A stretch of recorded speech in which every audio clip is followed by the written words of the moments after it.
अगर हम भारत के संविधान का अपमान करते हैं तो यह अपमान बाबा साहब भीमराव अंबेडकर का अपमान है, भारत के स्वाधीनता संग्राम सेनानियों और बलिदानियों का अपमान है, उन गरीबों का अपमान है जिन गरीबों ने भारत के संविधान की ताकत के बल पर अपना लोकतांत्रिक अधिकार पाया है।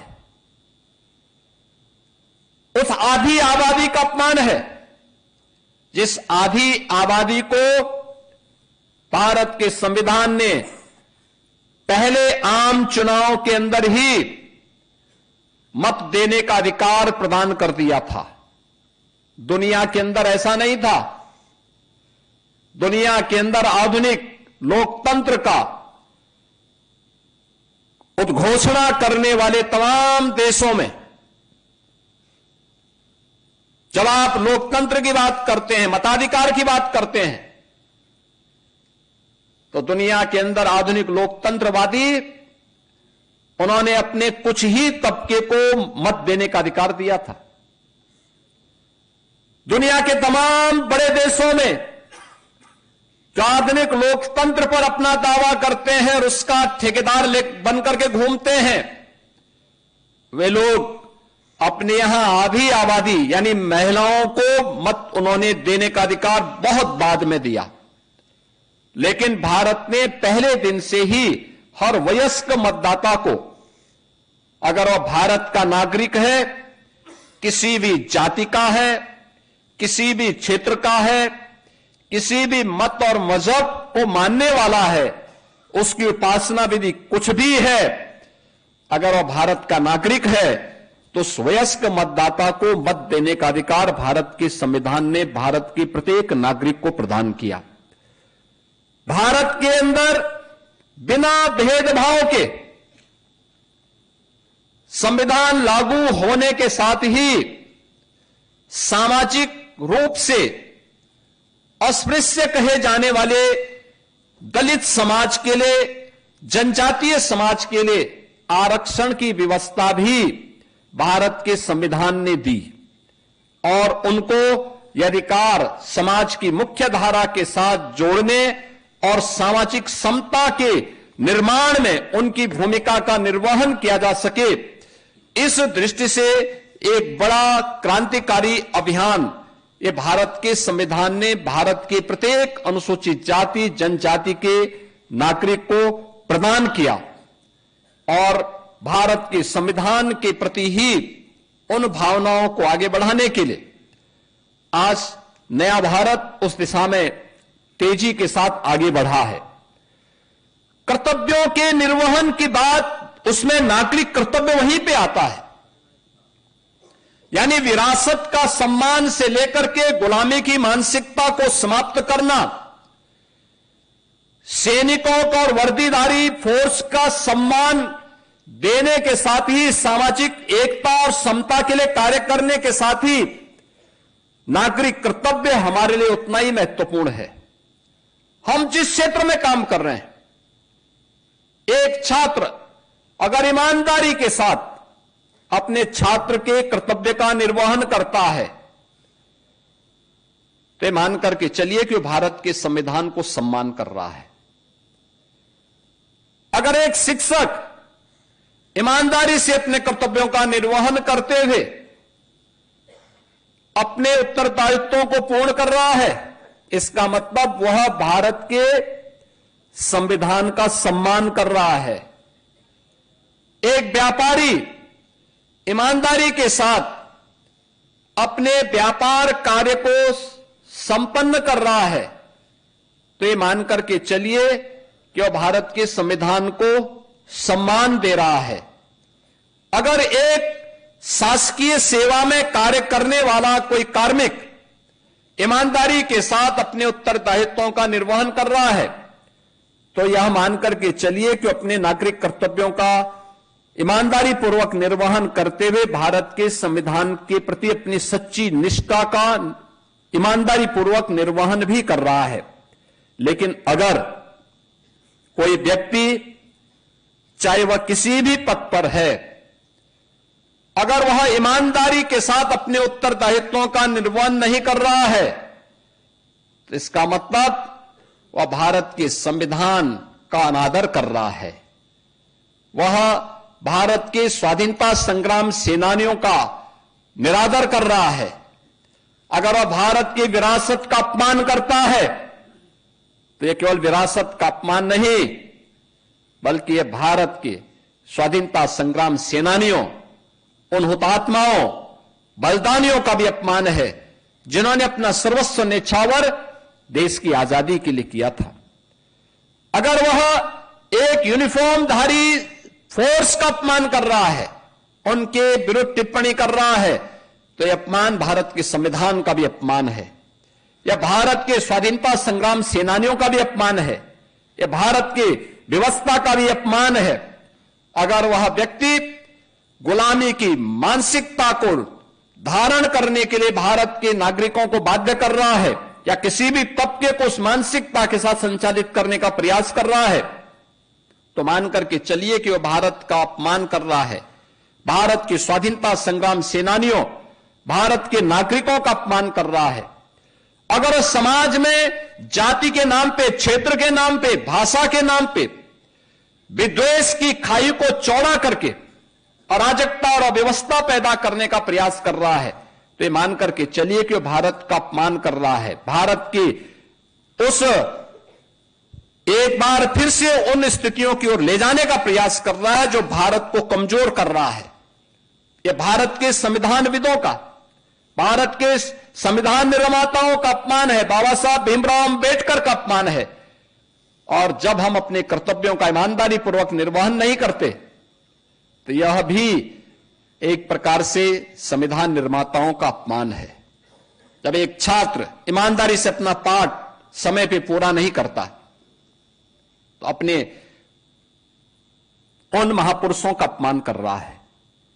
जब एक शिक्षक ईमानदारी से अपने छात्र को संस्कारित नहीं कर पा रहा है, तो मान करके चलिए कि वह बाबा साहब भीमराव अंबेडकर और संविधान निर्माताओं का अपमान कर रहा है। जब एक सरकारी कार्मिक अपने पत्रावली का समय से निस्तारण नहीं करता है, ये मान करके चलिए कि वह भारत के संविधान निर्माताओं का अपमान कर रहा है, उनका अनादर कर रहा है, भारत के संविधान का अनादर कर रहा है।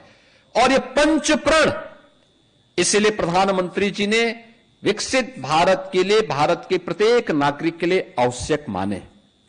इसका आधार हमारा संविधान है, भारत का संविधान, भारत के संविधान की वो मूल प्रति, उस संविधान की मूल प्रति को जिसे 26 नवंबर 1949 को बाबा साहब भीमराव अंबेडकर की नेतृत्व की ड्राफ्टिंग कमेटी ने संविधान सभा को सौंपा था, उस प्रति को अगर आप देखेंगे, और मैं तो मानता हूं कि हर भारतवासी के घर में वह प्रति होनी चाहिए, और उसकी प्रस्तावना का वाचन हर परिवार में होना चाहिए।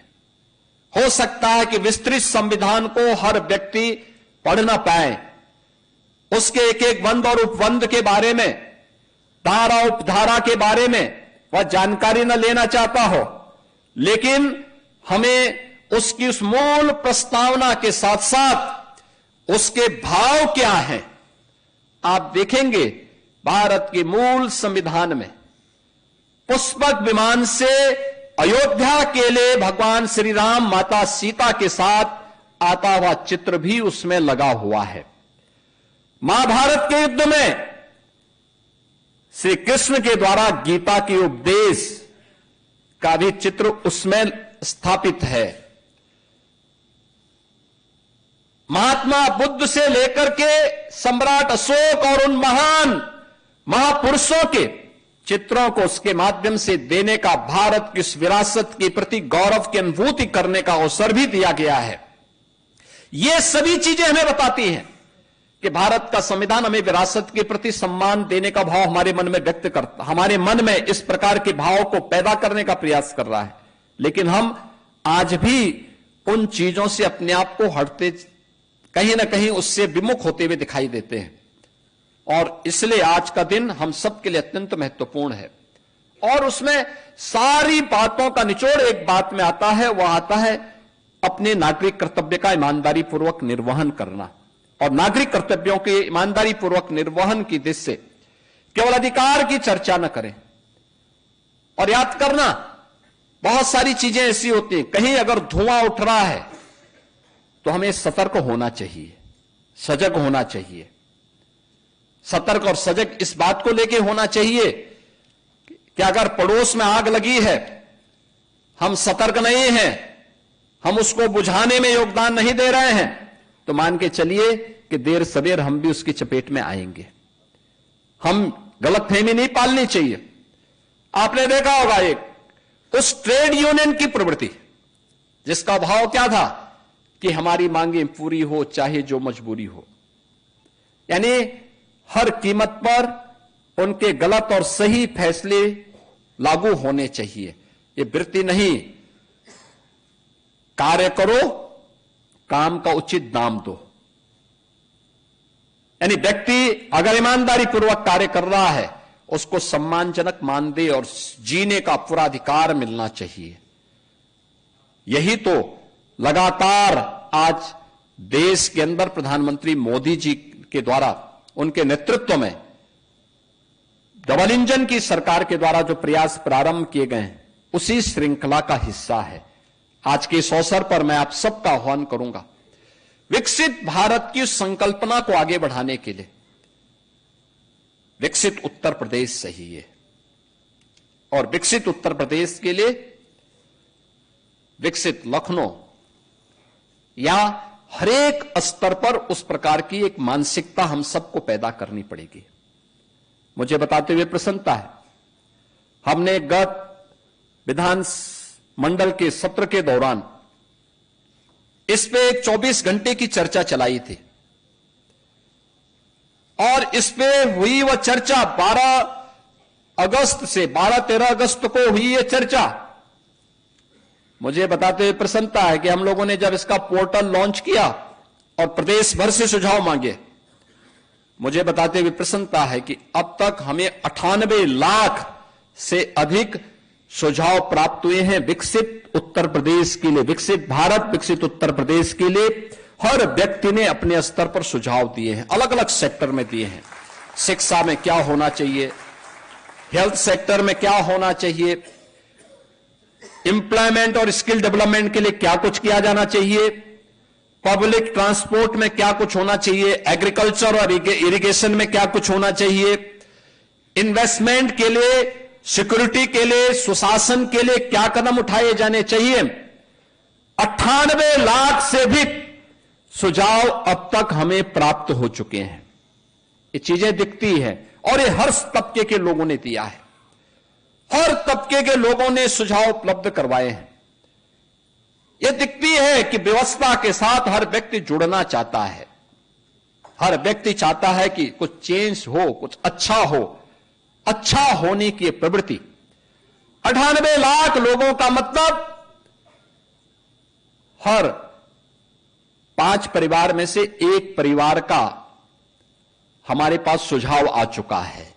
5 परिवार में से एक परिवार ने हमें सुझाव दे दिया है और यह प्रक्रिया आगे बढ़ेगी। इन सब में हम लोगों ने तय किया है, जैसे यहां पे संविधान दिवस के अवसर पर पिछले 1 वर्ष के अंदर अमृत महोत्सव वर्ष के अवसर पर, संविधान अंगीकार किए जाने के अमृत महोत्सव वर्ष पर हुई अलग अलग प्रतियोगिताओं में यहां पे कुछ छात्र छात्राओं को हमने मंच पे सम्मानित किया। ऐसे सरकार ने तय किया कि जो अच्छे सुझाव आए हैं उनकी हम 2 श्रेणियों में उसको हम ले रहे हैं, एक जनपद स्तर का और एक प्रदेश स्तर का। जनपद स्तर के हर जनपद में 3 और प्रदेश स्तर के जो 5 अच्छे सुझाव होंगे उन्हें हम इसी प्रकार के किसी समारोह में सम्मानित करने का कार्य करेंगे। यह हमारी राष्ट्र के प्रति, देश के प्रति अपनी सेवा होगी और इसकी शुरुआत सबसे छोटी इकाई से हमें प्रारंभ करना पड़ेगा। आत्मनिर्भर ग्राम पंचायत होगा, आत्मनिर्भर वार्ड होगा तो आत्मनिर्भर जनपद भी हो जाएगा, आत्मनिर्भर प्रदेश भी हो जाएगा और आत्मनिर्भर भारत भी होगा। आत्मनिर्भर भारत होगा तो विकसित भारत की संकल्पना हमसे दूर नहीं हो सकती है।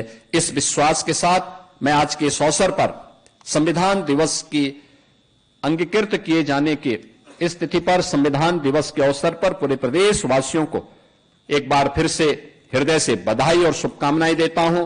बाबा साहब भीमराव अंबेडकर की स्मृतियों को नमन करते हुए आप सबको इस आयोजन में भाग लेने के लिए हृदय से धन्यवाद देते हुए वाणी को विराम देता हूं। धन्यवाद। जय हिंद। माननीय मुख्यमंत्री जी के प्रेरक और ओजस्वी शब्दों के लिए बहुत बहुत धन्यवाद। आप सभी से अनुरोध है कि राष्ट्रगान के लिए अपने स्थान पर खड़े हो जाएं।